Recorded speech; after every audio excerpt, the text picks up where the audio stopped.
Vamos primeiro às perguntas do chat. O meu amigo, querido amigo Marcelo Santos pergunta assim, ó. Paulo, se a criatura ou espírito, ou seja o que for, né, tivesse entrado e dominado o seu corpo, ou de alguma maneira você conseguiu pegar o lugar dele de volta, né, e dominar o seu corpo. Mas se isso não tivesse acontecido, se isso não tivesse ocorrido, o que teria acontecido depois? Você não teria mais controle nunca mais desse corpo? Provavelmente aconteceria algum processo de que as pessoas chamam hoje de loucura, né? Que muitas vezes assim, ele não vai conseguir tomar conta do corpo, porque ele não tem aquele registro, o registro do corpo sou eu que tenho, mas eu ia ter, continuar me locomovendo, continuar fazendo algumas coisas, mas com um certo desequilíbrio, né? Com uma outra interferência em minha mente. Ia acontecer isso. Ou então, talvez até, em um caso mais grave, um desencarne mesmo.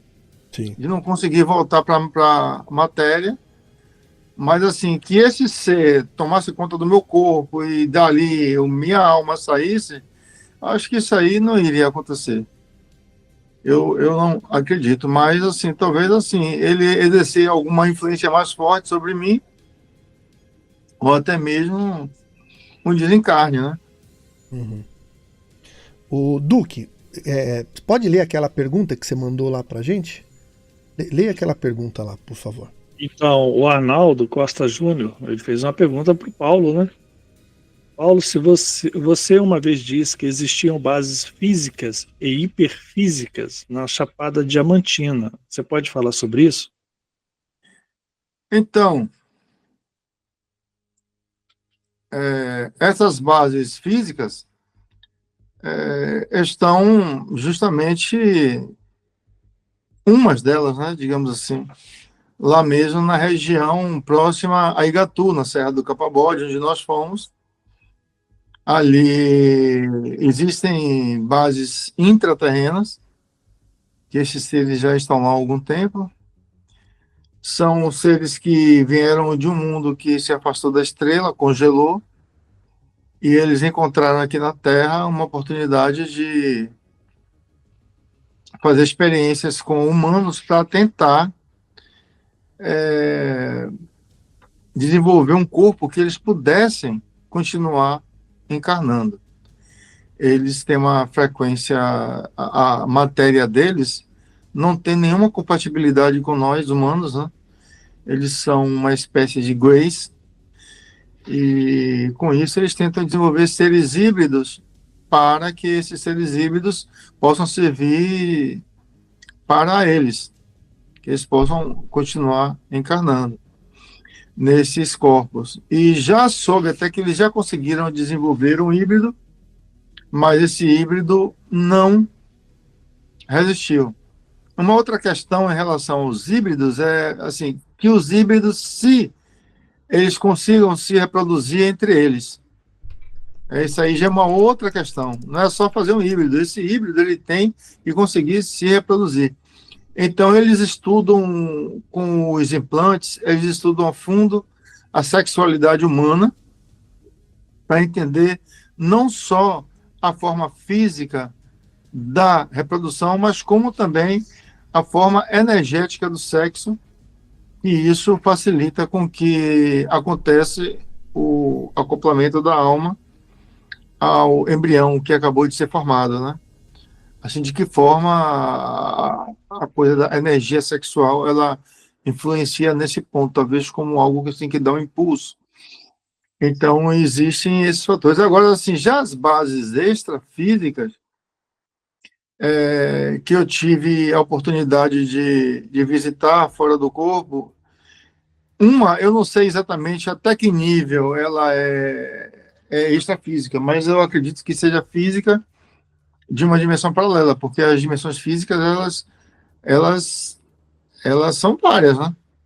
São várias. Nós mesmos já tivemos uma densidade de corpo muito mais pesada, né, no passado, a Terra já foi mais densa, já vibrou em uma outra frequência, se tornou mais sutil.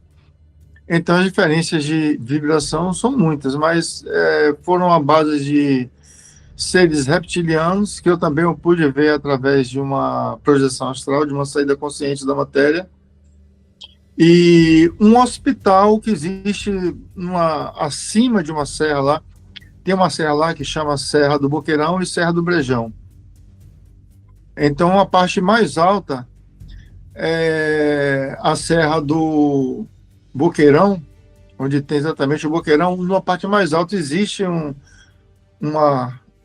tipo, como se fosse um disco, né, imenso disco, que eu pensava que aquilo ali fosse uma nave, mas só que assim, já foram outras pessoas lá também que conseguiram ver isso aí.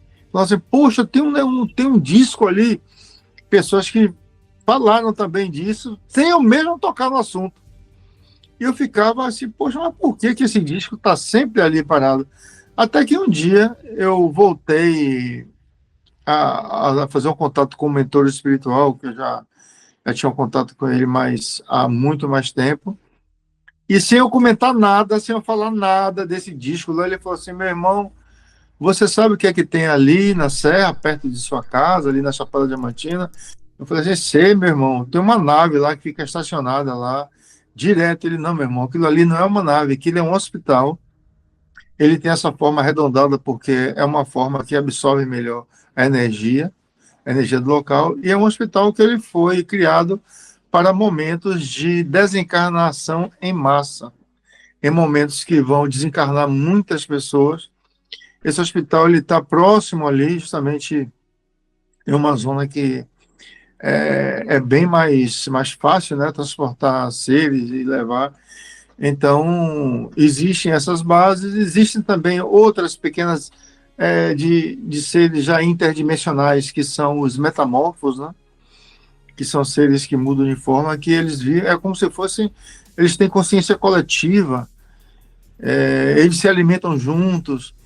Então, existem na parte intraterrena, na parte mais assim, abaixo da região do solo, essas bases de metamorfos, que são seres também que eles já pertencem já a uma outra dimensão, né? A uma dimensão que não é espiritual.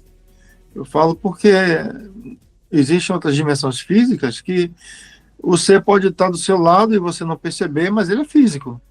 E muitas vezes as pessoas confundem esses seres com espíritos, mas não são. Teria um jeito da pessoa diferenciar o que é, o que não é, se é coisa da cabeça dela, se é coisa da imaginação? Se você tivesse que falar para essas pessoas como fazer para distinguir, né? Que nem que você falou, qual a diferença então de um espírito e desses seres? Olha, o espírito, ele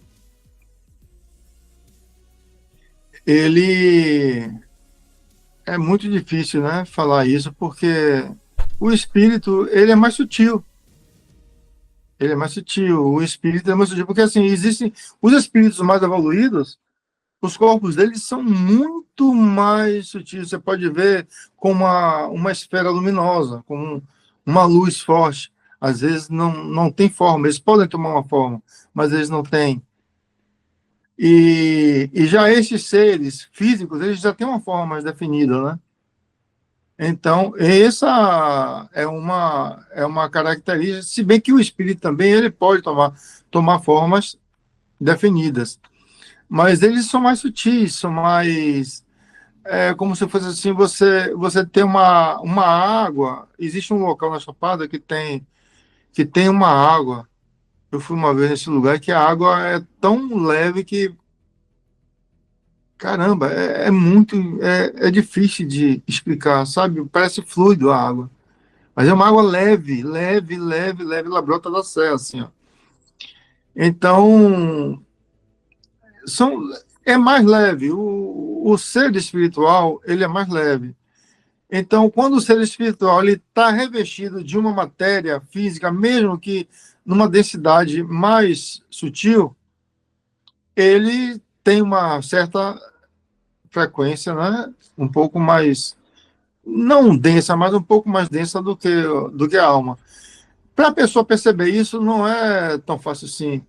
Isso depende muito do estado de espírito, né? Depende muito do estado de espírito.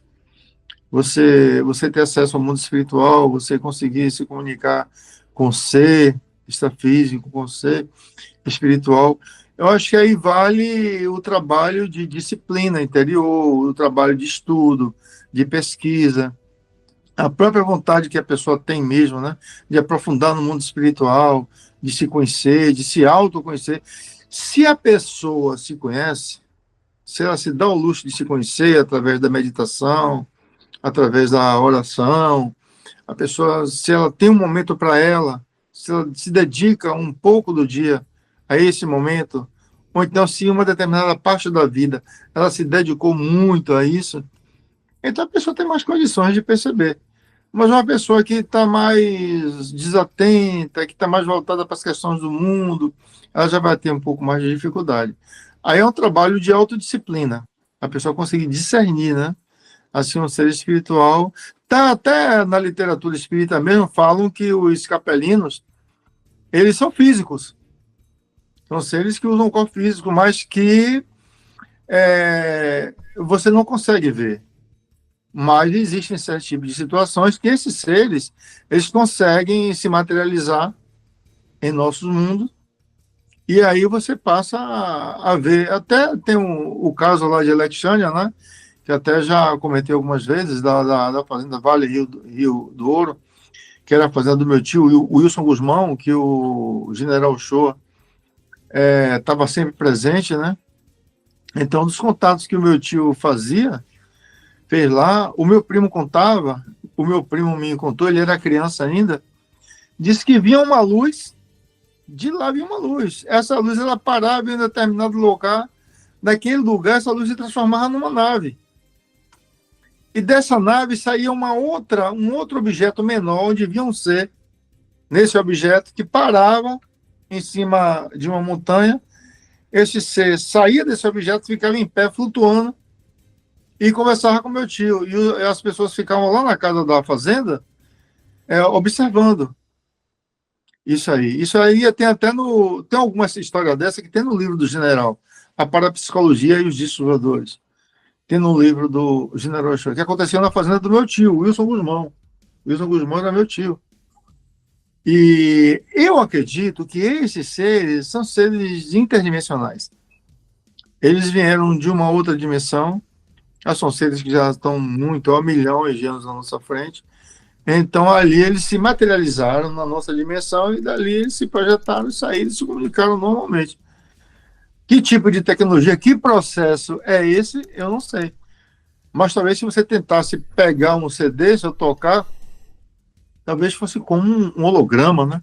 Não que eles sejam um holograma, mas assim, que existe uma diferença. Meu primo até falou que uma certa vez ele estava na casa da fazenda e a fazenda lá em Alexandria, ela tinha uma varanda, né, na frente, a casa da fazenda tinha uma varanda na frente e tinha uma varanda atrás, na cozinha. E ele estava na varanda do fundo, lá brincando, quando de repente um ser colocou a mão na cabeça dele, se comunicou com ele, falou com ele, e ele olhou assim para o ser. De repente ele olhou para ver se o pai dele estava lá perto, né, para ele chamar o pai, se o pai dele estava dentro de casa. Quando ele olhou para chamar o pai, o ser desapareceu. Aí quando ele falou para meu tio imediatamente pegou ele e olhou o corpo dele todo para ver se ele estava chipado, porque meu tio tinha um implante. Meu tio Wilson, ele tinha um implante. Ele era implantado, ele tinha um implante. E meu primo dizia que era através daquele implante que os seres sabiam onde ele estava, né? Que comunicavam com ele. Então era dessa forma. Você se materializava ali, dali ele se desmaterializava.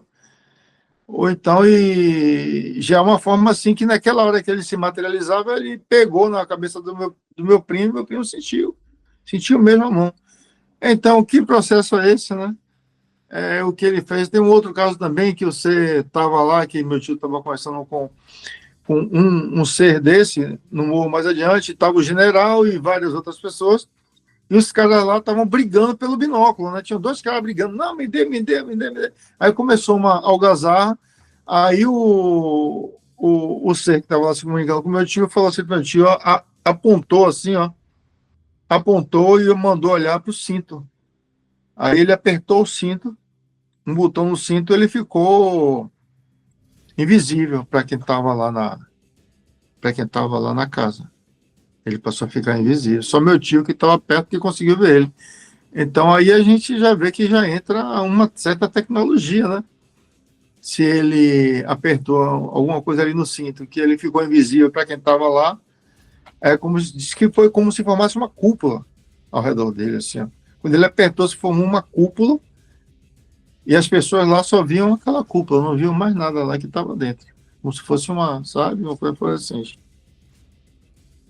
A pessoa que tem esse contato, Paulo, ela consegue. Ela precisa ter o dom para ter essa ligação, né? Para viver muitas das coisas que você falou pra gente aí. Ou ela Olha, consegue trabalhar, né? Sem. Trabalhar o dom, vamos falar assim, né? então, o que eu senti assim durante essa minha estadia aqui na Terra, né, nesse momento é que todos nós temos mediunidade, um certo tipo de facilidade de contato extrafísico. Agora sim, existem pessoas que têm mais, menos. Umas percebem mais a coisa auditiva, né? Outras são mais intuitivas, outras conseguem ver, são os videntes que conseguem ver o que está lá adiante, mas existe também a coisa de você desenvolver isso, porque algumas, digamos assim, percepções que eu tinha, eu achava que aquilo ali não estava me satisfazendo. Então eu comecei a estudar e pesquisar e descobrir formas de fazer a saída consciente, tanto que eu consegui. Quando eu era criança, né, que eu vi pela primeira vez, assim, consciente, né? Porque a gente sai muito, mas nem sempre a gente tem essa consciência. Que eu tive essa consciência, que eu estava em pé e estava vendo o meu corpo ali, e que eu sabia que o meu eu verdadeiro é o que estava fora, e não aquela matéria, então eu nunca esqueci disso. Então eu procurei buscar, só que assim, nem sempre a gente tem a oportunidade de fazer um desdobramento, de dormir e sair consciente e voltar consciente para absorver isso. Nem sempre a gente tem. Então eu procurei estudar, procurei pesquisar, eu procurei exercitar muito isso. E a pessoa tem que ter uma disciplina muito grande.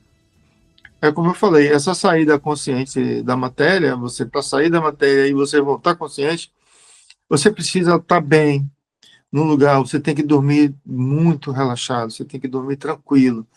Você não pode acordar com despertador, você não pode acordar com barulho, você está dormindo com uma pessoa do seu lado, não que seja ruim, mas já é mais complicado, é mais difícil. Por quê? Porque no momento que essa pessoa te toca, sabe, você já está ali alterando a sua frequência. A pessoa te tocou, já está mudando alguma coisa a sua frequência. Então, esse momento, assim, de fazer, exercitar a questão da saída consciente da matéria, é um momento muito interior, muito eu, que envolve vontade, disciplina, principalmente, e a pessoa tem que estar muito determinada para isso. Ela tem que, sabe, muito determinada. A pessoa que vive isso, né? Só com controle mental, você diria que se igualaria ao efeito de quem faz isso através do ayahuasca? Não, eu, eu nunca usei. Aliás, eu experimentei uma vez e bloqueei totalmente. Assim, porque o que eu percebi muito, principalmente na Chapada, é que as pessoas fazem disso um comércio. Os índios faziam isso como um ritual sagrado, e não eram todos, né? Eram os pajés, eram os feiticeiros, eles faziam isso com um ritual sagrado, E não era da forma que eu vejo que acontece na Chapada Diamantina. Assim, uma forma assim, as pessoas botam na geladeira para vender, vendem 1 litro, vendem 2. E eu acho que, claro que é uma raiz que os sacerdotes indígenas, né, eles preparavam aquilo, eles usavam aquilo com um propósito, com um ritual sagrado, e realmente ali tem um fundo de verdade. Assim, mas eu não acredito da forma como que é feito. Eu não recomendo.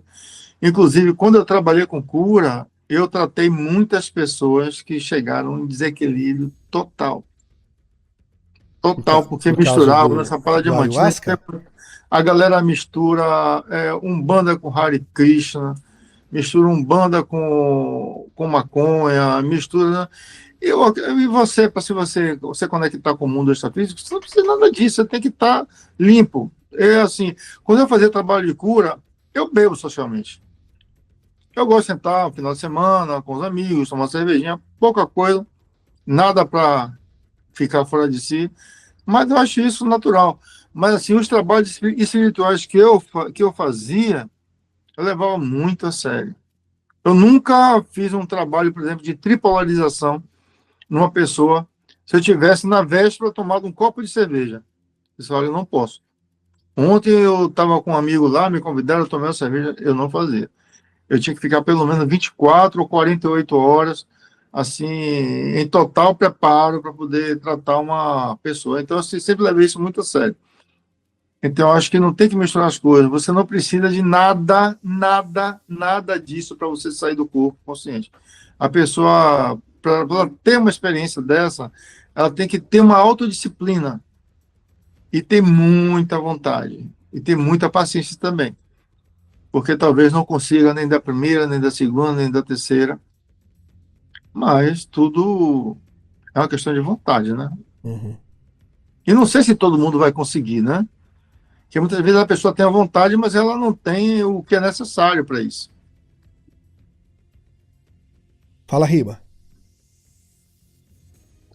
Paulo, eu fico aqui ouvindo você falar e tenho certeza que muita gente que vai ouvir, está ouvindo até aqui, alguns, o cara deve estar falando assim, porra, esses caras são tudo loucos, esse cara é maluco, ele falou de base física, extrafísica, nave que é um hospital, que lá no Morro do Carpabode tem um disco voador, o fulano viu uma nave, aí você entra nessa seara aí que você é sobrinho, para quem não sabe, o Paulo é sobrinho do Wilson Guzmão, que era lá do sítio onde o general Shoa pesquisava os seres que apareciam lá. Então eu fico aqui pensando, cara, tem muita gente que vai estar achando que você é louco, que isso aqui é papo de maluco, os caras estão viajando na maionese. Eu também já pensei assim também. Aí eu fico, só que quando a gente vai para a rua para confirmar se o que você está falando é verdade ou não, a mente da gente abre. Aí quando a mente da gente abre, a gente começa a pensar assim, coitadinho daquele cara ali, né? Ele tá achando que a gente é tão maconheiro. Não sabe ele, cara, que a gente já viveu, a gente já tá num outro patamar, a gente já viveu, a gente viu. Aí eu me pergunto aqui, será que um general, sabe, que estudou tudo que você pensar que aquele homem estudou, você acha que ele vai estar brincando de escrever? Eu tinha esse livro aqui, o da Parapsicologia, do General Al-Shua, infelizmente eu emprestei para o amigo, ele não me devolveu. O livro até é complicado de se ler para quem não entende. Tu acha que um general, cara, vai parar para ficar contando historinha? Ele vai para a frente da televisão, ele ia para aquele programa lá do Flávio Cavalcante, sabe que aquele homem ia botar a cara ali para estar falando as mesmas coisas que você está falando? Você acha que o filho do general, que também é general, iria estar indo para frente da televisão para estar falando esses papos igual a gente está falando aqui? Não, é um homem, cara, que ele foi lá no sítio do seu avô lá em Alexânia, né, e viu pessoalmente, pô, é verdade, as coisas acontecem. E essa mesma loucura que você está falando aqui, que eu pensava, eu falei assim, eu vou atrás desses loucos aí, cara, para ver se esse papo é real. E fui atrás. E e por acaso eu levei o Cleiton nessa loucura. Você me convidou para participar do Portal Olho, eu falei, Cleiton, vamos comigo. Cara, eu não vou esquecer, lá no Morro do Capabode, que a gente tava à noite lá, eu não vou esquecer daquilo. Do nada o troço parecia, eu acho que eu devia estar pousado, do nada aquilo fez assim, ó. Assim, ó, um negócio assim, ó. Saiu da terra e fez assim, ó. Eu vi. Não deu tempo nem de pegar a câmera, eu não vou esquecer daquela cena. Então, cara, é o que eu sempre falo, não acredita no papo do Paulo, não acredita no meu papo, se você achar que a gente é maluco, que é papo de uma coisa, vai viver, nada como você vai viver, vai nos locais onde a coisa acontece, que sua mente, se você vir, a sua mente vai abrir. Aí você vai pensar assim, porra, eu era apagado e não sabia. Mas é a última pergunta, Cleiton, agora? Não, fica à vontade aí. A gente já tá se encaminhando pro final, mas. Não, então é isso que eu só não é sei. só isso que eu queria. É isso que eu queria falar por enquanto. A minha última pergunta eu deixo para depois. Então é isso, Paulo. Para quem está pensando que a gente é maluco, não, a gente já viveu. Paulo ficava lá naquelas madrugadas lá, dormindo na Chapada Diamantina. Eu acho que você correu o grande risco que eu não faria aquilo. Então, Paulo tem vivência, tem experiência. Então, eu já estive lá na terra dele, eu sei o que eu estou falando. E Cleiton também já teve a oportunidade de ir lá e ver coisas com a gente.